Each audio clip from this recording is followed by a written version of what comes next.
Welcome to Traveling the Earth. Today we're at the second highest point in the Kathmandu Valley, Swayabhunath Temple. Directly behind me we have the Swayabhunath Stupa. Very ancient stupa, about 1,600 years old. However, the story is that Emperor Ashoka 2,300 years ago came and built a temple upon this piece of mountaintop. Now, a stupa, typically each part of it has symbolic value. You know, it symbolizes the elements.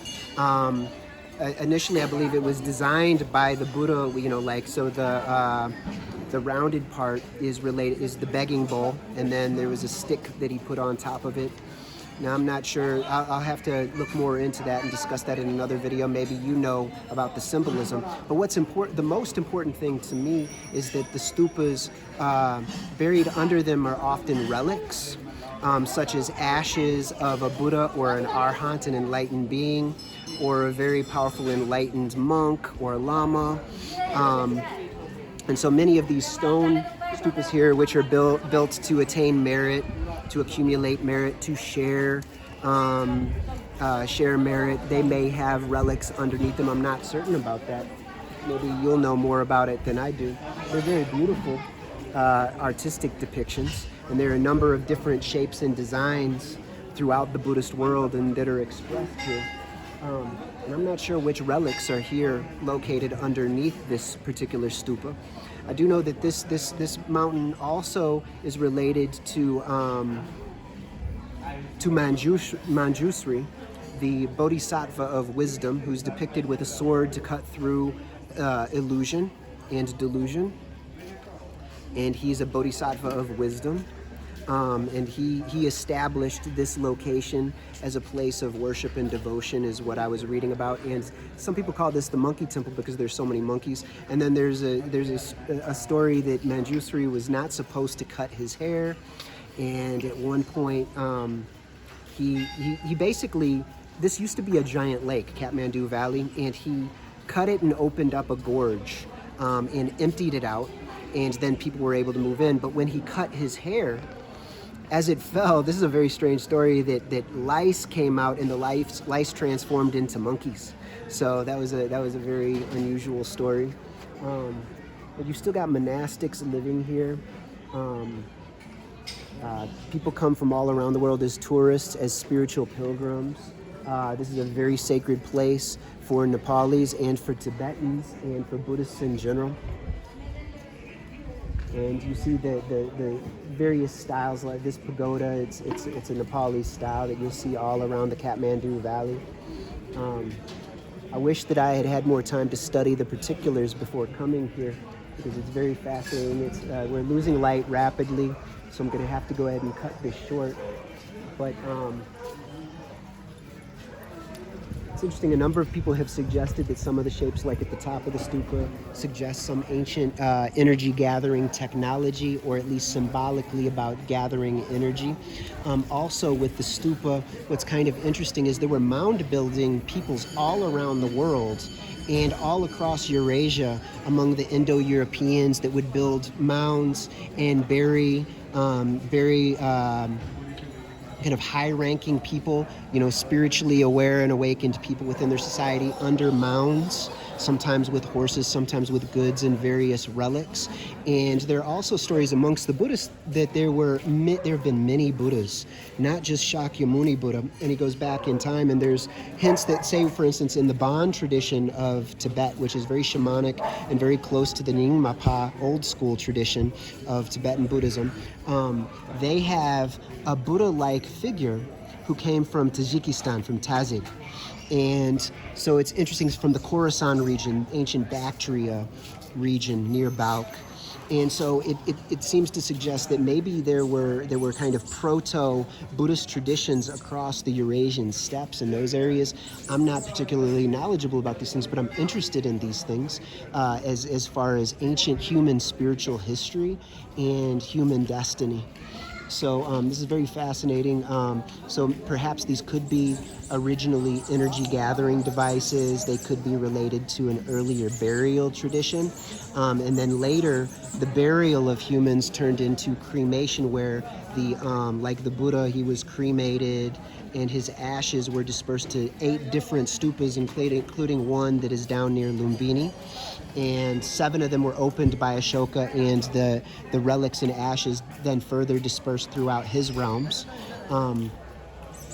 This also said that there are jewels in near the top, many precious jewels there, and this is why many Turkic and Hun invaders of Buddhist Central Asia in the Eastern Persian lands and then down into South Asia, they would often focus on Buddhist religious sites, because they would gather, many people would bring gold and jewels and deposit them in order to gain merit, and so there was lots of plunder. This is similar to what the Vikings were doing with the Christian churches, because they were like banks and repositories.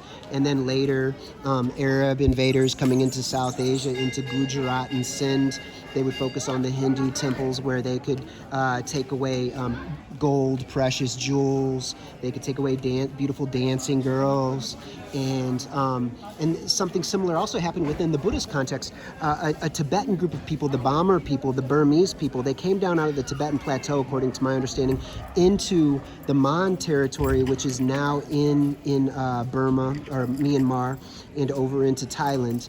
And these were Pali